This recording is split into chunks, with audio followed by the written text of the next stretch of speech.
Hey everyone, welcome back to another episode. In today's episode, I'll be showing you how you can open Snap on laptop. In order to open or see Snap on laptop, you'll need to open up a web browser, and then on the web address bar, type in www.web.snapchat.com. It's gonna direct you to the official webpage of Snapchat. Make sure that you're already logged into your account.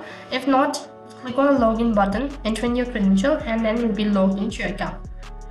So over here you can see that I'm already logged into my account. So once you're logged in, you'll be able to see the install icon located right on top. In my case, I've also already installed the application. So then to open up your Snap, you need to long press on the chat page and then open up the chat page of that particular person. Double click on the Snap and then you'll be able to view the Snap. In this way you can see Snap on laptop. That's it for this video. I hope the video was helpful. If it did really help you, make sure to like, share and subscribe to our channel. Thank you for watching. See you in the next video.